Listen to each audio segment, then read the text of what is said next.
disampaikan oleh Bapak Kepala tadi. Bonus demografi adalah merupakan kondisi di mana jumlah penduduk usia produktif di suatu negara itu jumlahnya jauh lebih besar daripada usia non produktif. Jadi jumlah usia anak-anak muda seperti ini itu jauh lebih banyak daripada usia anak-anak yang non produktif atau usia orang-orang tua yang non produktif. Negara yang mengalami kondisi seperti itu sangat berpotensi akan menjadi negara adidaya, negara maju yang menguasai ekonomi dunia. Diperkirakan tahun 2035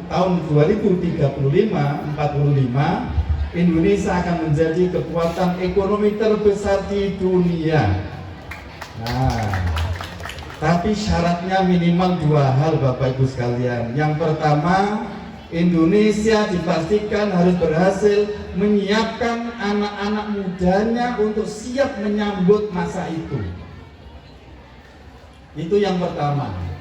Yang kedua, situasi keberagamaan kita, kebangsaan kita, kenegaraan kita harus dalam kondisi baik-baik saja, tidak ada pertikaian antar agama rukun. Ini yang paling penting. Apalah gunanya anak-anaknya hebat, ternyata antar agama bertikai, antar agama perang dan seterusnya. Maka masa kehebatan itu hanya mimpi. Nah, Bapak Ibu hadirin semuanya, Indonesia dalam menyambut masa itu kemudian mengeluarkan kebijakan kurikulum merdeka. Kurikulum merdeka ini memang disiapkan untuk menyiapkan semua peserta didik kita ke depan agar bisa hidup dan bisa berperan di zamannya. Ada dua inti dari kurikulum ini. Yang pertama, menyiapkan kompetensinya. Maka kemudian muncullah capaian pembelajaran yang dicapai dengan cara melalui proses pembelajaran di kelas-kelas. Yang kedua, memperkuat karakter kebangsaannya. Dan program karakter kebangsaan ini dalam kurikulum merdeka secara khusus diwadahi dengan namanya P5, kalau di Kementerian Agama ditambahi PPRA. P5, proyek penguatan profil pelajar Pancasila dan profil pelajar rahmatan lil alamin. Apa itu profil pelajar rahmatan lil alamin? Adalah profil pelajar yang moderat di dalam beragama. Sebetulnya Bapak Ibu semuanya, rahmatan lil alamin di sini itu adalah ejawantah daripada program pemerintah yang disebut dengan moderasi beragama. Ada 10 nilai yang dikembangkan untuk mewarnai bagaimana mencetak peserta didik kita, anak-anak muda kita, cara beragama itu moderat. Cara beragamanya, bukan agamanya. Kalau agama Islam itu pasti sudah moderat. Hanya cara memahaminya, cara menerapkannya dalam kebangsaan, bernegara, bermasyarakat kita kadang ekstrim kanan dan kadang ekstrim kiri. Ekstrim kiri yang bebas semaunya sendiri sehingga menggampangkan urusan agama. Yang ekstrim kanan, cara beragama yang terlalu ketat, hanya mau menerima Quran hadis, tidak mau menerima pendapat para ulama salafus sholih, sehingga gampang menyalahkan orang lain. Dikit-dikit kafir, dikit-dikit musyrik, dikit-dikit bid'ah, dikit-dikit haram, dikit-dikit apa lagi ya? Nah, cara beragama moderat itu, cara beragama yang ekstrim kanan tadi ditarik ke tengah, kemudian cara beragama yang terlalu bebas tadi itu ditarik ke tengah, maka itu disebut dengan cara praktek beragama yang moderat di tengah. Di tengah tidak berarti antara benar dan salah, tidak. Di tengah antara benar yang keterlaluan dan benar yang kebablasan menggampangkan tadi itu. Itulah moderasi beragama. Nah, PPRA itu ingin mencetak siapapun siswa madrasah, cara beragamanya harus moderat.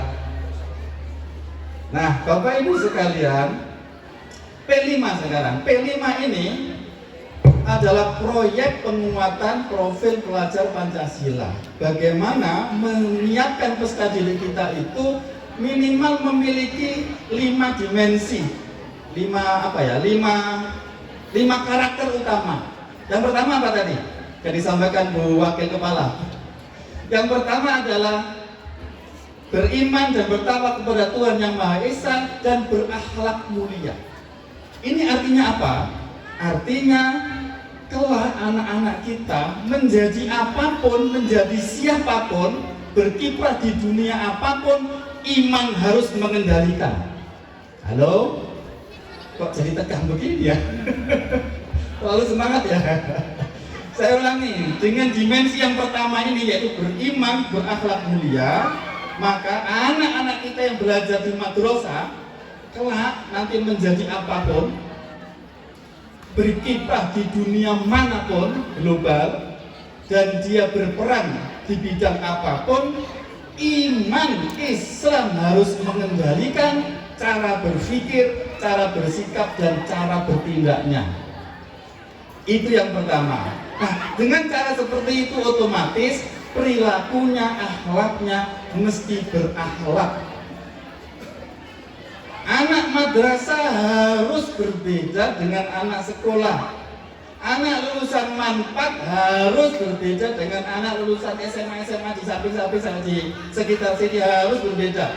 Pertanyaannya, apa bedanya?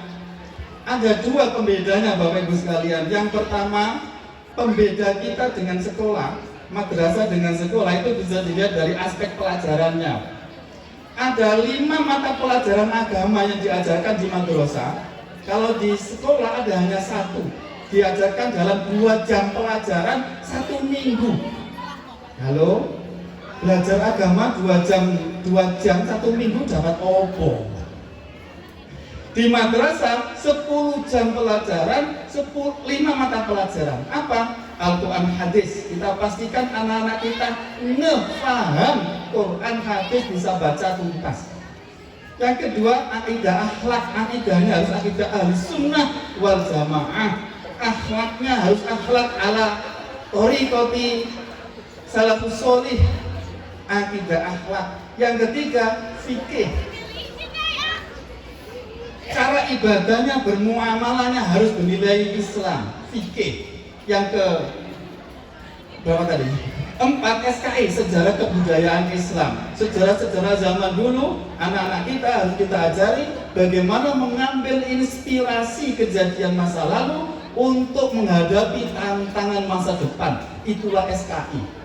Yang terakhir adalah bahasa Arab. Bagaimanapun ajaran Islam bersumber dari Quran dan hadis, menggunakan bahasa Arab, anak-anak kita, anak-anak madrasah harus diajarkan bahasa Arab. Halo? Kira-kira anak yang digembleng seperti ini itu jadinya beda nggak dengan anak sekolah yang belajar 2 jam? Nah, karena itu anak-anak kita, saya pesan kepada Bapak Ibu guru di sini, tolong lulus dari sini. Pertama, pemahaman keagamaan harus beda, harus lebih mendalam, sholatnya harus lebih baik, perilakunya lebih baik. Yang pertama. Yang kedua, Bapak Ibu sekalian, pembeda yang kedua adalah dari aspek nilai-nilai yang dikembangkan di dalam proses pembelajaran di madrasah adalah nilai-nilai keislaman. Artinya, apapun yang dilakukan oleh Bapak Ibu guru di sini, anak-anak semuanya tidak keluar dari konteks ibadah. Tidak keluar dari konteks ibadah. Ibadahnya guru yang dengan cara mengajar. Mengajar itulah bentuk ibadah seorang guru. Ibadahnya anak-anak ini, siswa-siswa, ya dengan cara belajar. Belajar itulah ibadahnya anak-anak madrasah. Dan ibadahnya tidak sembarangan, ibadah wajib, Pak. Ibadah wajib. Apalagi anak-anak kita ini, ibadah wajib. Kenapa ibadah wajib ini? Menurut Imam Al-Ghazali dalam Ihya Ulumuddin, memerankan suatu profesi di masyarakat itu hukumnya fardu kifayah. Betul nggak? Betul nggak? Halo? Guys, gini aja contohnya. Coba Bapak Ibu bayangkan kalau di Kabupaten Bogor ini tidak ada dokter muslim satupun, semuanya non muslim, kira-kira apa yang terjadi? Halo?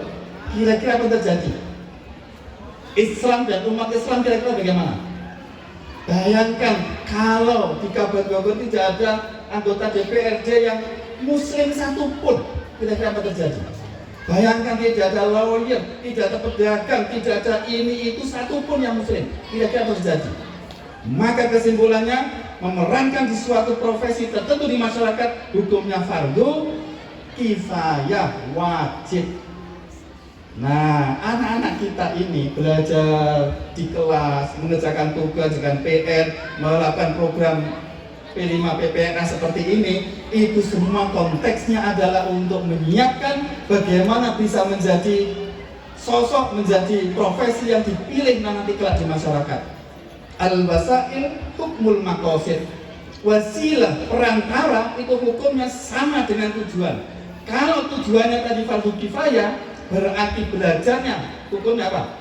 Halo? Berarti belajarnya juga fardu kifayah, berarti pahalanya pahala wajib yang mengalahkan pahala sunnah. Hebat gak madrasah? Hebat gak? Hebat gak? Alhamdulillah Bapak Ibu tidak salah memilih madrasah, dan kebetulan madrasahnya ini Manpat Kabupaten Bogor yang dipimpin kepala madrasah Bapak Deden, yang memajukan, yang membawa Mandua Cianjur menjadi madrasah tingkat nasional. Beliau yang tepuk tangan dulu, tepuk tangan. Nah, ketika beliau menjadikan Mandua Cianjur menjadi tingkat nasional, akan beliau bawa ke sini pengalaman itu, dan kita jadikan bareng-bareng Manpat Kabupaten Bogor ini menjadi madrasah unggulan nasional. Ayo, tadi orang tuanya siap gak ini? Siap gak? Siap urunan gak? Ini sih kan Bapak Ibu, ini serius, tantangan ke depan ini Masya Allah, tantangan Masya Allah. Nah, P5 PPRA, P5-nya ini untuk menyiapkan tantangan itu. Yang pertama tadi, beriman bertakwa. Yang kedua adalah berkebinekaan global. Artinya apa? Anak-anak kita diajari tidak sekedar mengenali perbedaan dan keragaman kehidupan di bangsanya sendiri, tapi harus sadar dia adalah hidup bagian dari kehidupan di dunia, di jagat raya ini. Dia harus bisa bergaul dengan siapapun yang ada di jagat raya ini. Tren ke depan, begitu banyak tenaga kerja dari luar negeri masuk ke Indonesia. Sebaliknya, masyarakat rakyat Indonesia akan bekerja di luar negeri. Pertanyaannya, siap nggak? Nah, dalam konteks itulah mental anak-anak kita siapkan mental yang berkebinekaan global, bisa menerima semua perbedaan yang ada di dunia ini, sehingga hidupnya toleran, tidak gampang menyalahkan orang, rukun, saling menghargai dan saling menghormati. Ini dibahas sampai tuntas apa? Oke. Dua. Yang ketiga apa? Apa Bu? Dimensi yang ketiga apa Bu?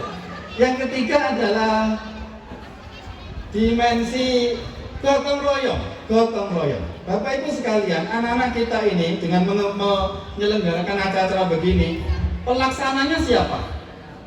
Anak-anak sendiri. Dalam proses menyiapkan acara ini, anak-anak dipaksa untuk bagaimana bermusyawarah untuk merencanakan kegiatan ini. Dia dipaksa harus berani musyawarah, tukar pendapat, saling berdebat. Pengalaman-pengalaman seperti itulah nanti kelak akan menjadi modal utama untuk bisa bekerja sama, hidup bersama-sama dengan siapapun di masyarakat. Bapak itu pernah lihat toh, ada orang yang hebat tapi hidupnya sendiri nggak bisa bergaul dengan masyarakat, ada nggak? Anak madrasah tidak boleh. Harus bisa bergaul dengan siapapun dengan baik, dengan dasar iman, berakhlak mulia, bisa bekerja sama dengan siapapun.